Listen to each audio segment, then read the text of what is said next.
Hello guys, welcome back to another tutorial. Hit the bell icon button so that you don't miss out any tutorial.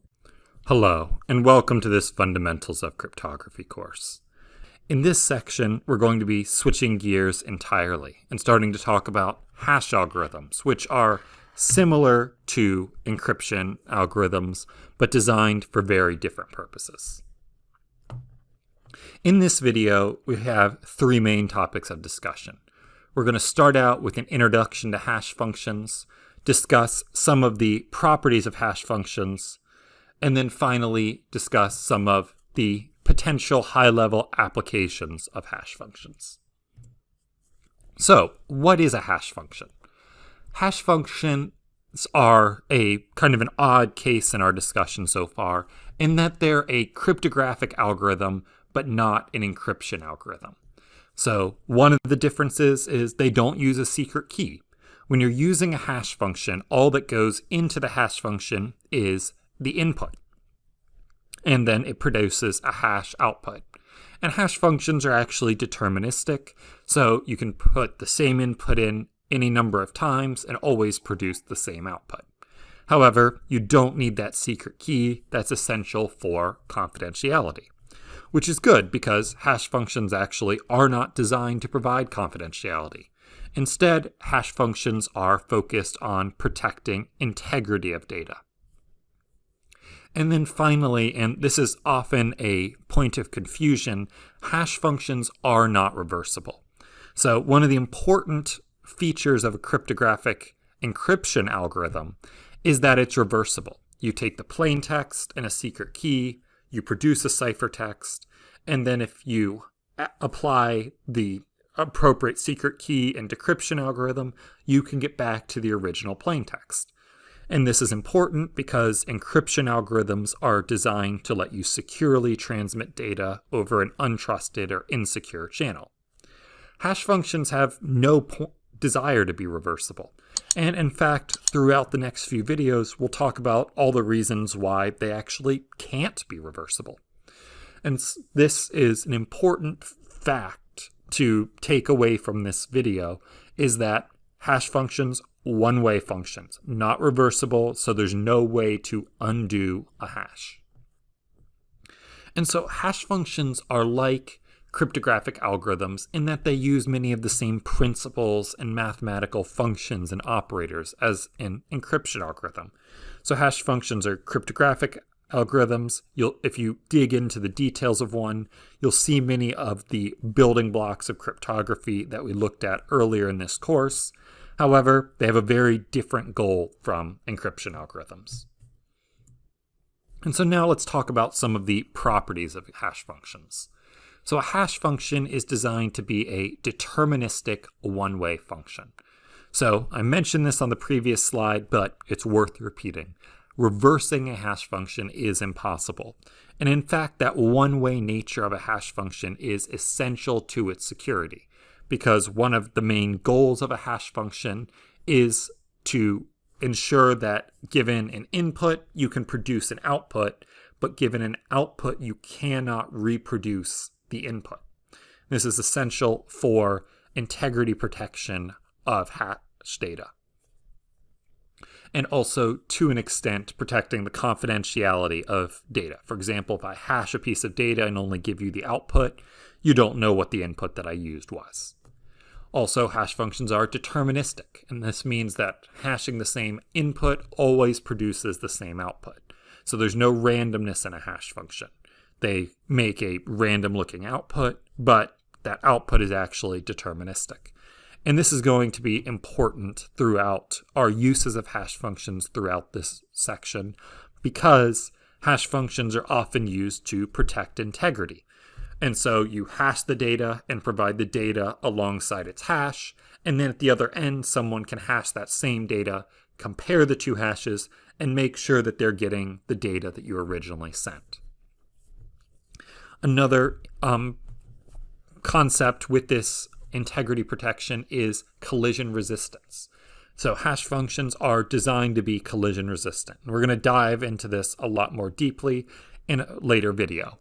However, at a high level, collision resistance means that it's hard to find two inputs that produce the same output.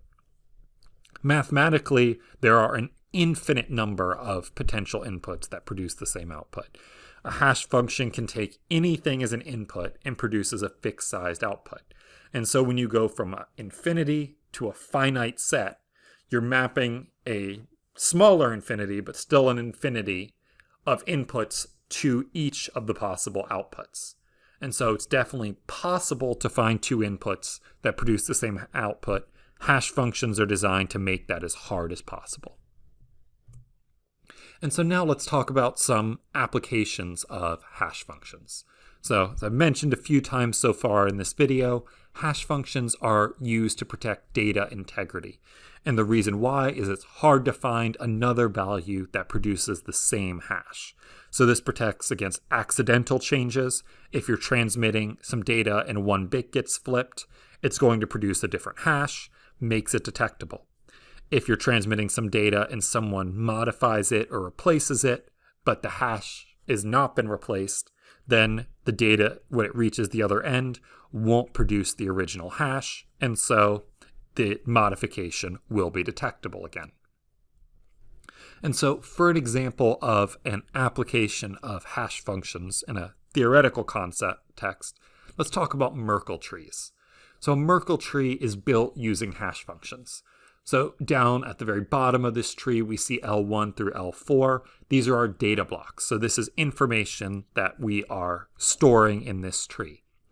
At each level above each of these data blocks, we see hash 00, hash 01, hash 10, and hash 11. Each of these are calculated by hashing the value below it.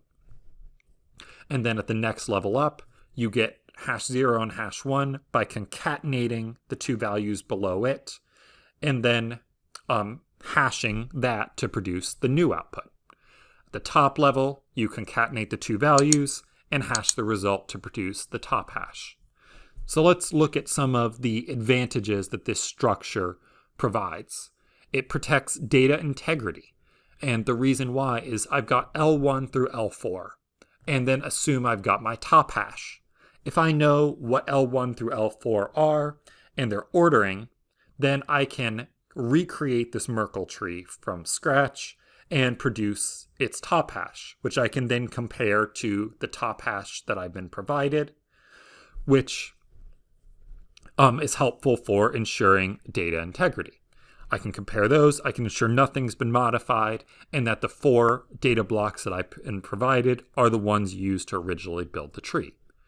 It also can provide some level of confidentiality. For example, let's say that I am creating a data structure with these 4 different data blocks, and I want to prove to you that L1 is in this tree, but not provide any other information.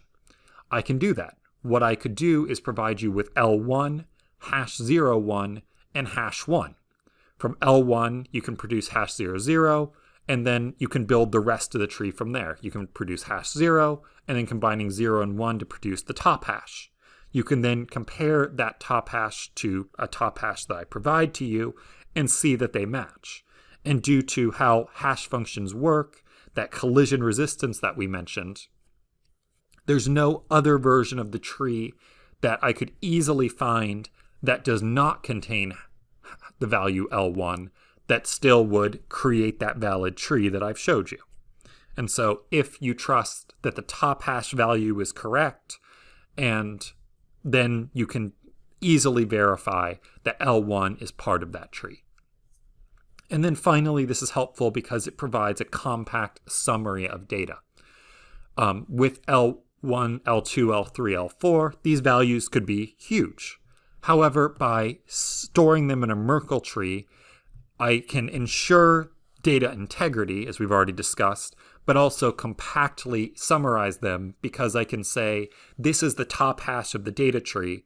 I'll store that securely somewhere, and then I'll store just the list of data blocks somewhere else, and you can easily verify that those data blocks match up with the top hash I've stored in my more protected or secured storage. And so these are a few advantages of a Merkle tree that are provided by the use of hash functions. And so now, as a quick recap, we talked about what hash functions are, how they're cryptographic algorithms but not encryption algorithms, a few of the properties of hash functions. They're designed to be deterministic, one-way, and collision resistant. And then we talked about how a hash function can be used in a Merkle tree to provide a few different advantages. Thank you. Thank you for watching. Don't forget to subscribe to the channel. If you like the video, do give us a thumbs up and share it. Also check out amazing discounts and offers on our premium courses in the description below.